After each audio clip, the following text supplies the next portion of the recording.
No matter how long time goes by, I'll still be in love with you. Oh, oh, ooh, hey. This one goes out for y'all, for all the lovers around the world. Just everybody, write that special someone and let them know how you really feel about them. Curse one together with Hot Chick, TJ and B. Lagi naman ay gusto sanang halikan at yakapin ka. Sinta, ano ba ang dapat kong gawin? Pwede bang sabihin mo sa'kin kahit di na alanganin?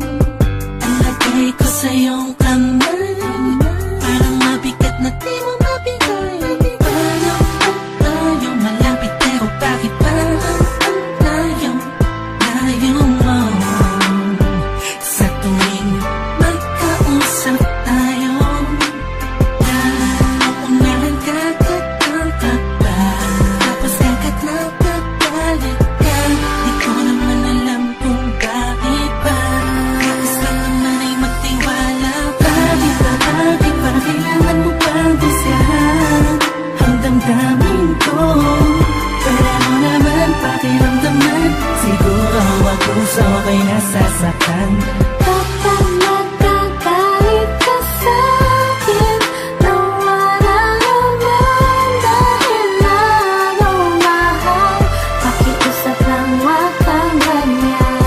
Hindi mo man lang ba naisip na pag nagagalit ako at inaaway ka, ikaw naman kasi lagi mo kong binabaliwala. Madalas nakakalimot, lagi ka pang nakasimangot. Buhat ng may iba pang tumatakbo sa isip mo. Pag naman sana ganito, diba? Nasasaktan din naman ako pag nag-iisip ka na meron akong iba. Wala ka na dapat ipag-alala, dahil ikaw ang ibon nito ang damdamin ko.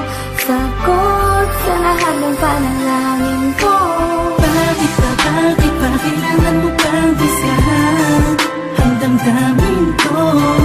Pwede mo naman pakiramdaman, siguro ako sa okay nasasaktan. Kapag nagkagalit ka sa'kin, nawala naman dahil lalo mahal. Pakiusap lang, wag kang ganyan. Wag nang magalit kung minsan ako'y di mo maintindihan. Dahil nasasaktan ako, pasensya na. Sa pagiging sensitibo minsan, maramdaman mo sana at yung maunawaan ang gusto kong iparating sa'yo. Kung meron mang tampo, huwag nang palakihin para di nagumulo. Sabay natin harapin ang panibagong bukas na may ngiti sa mga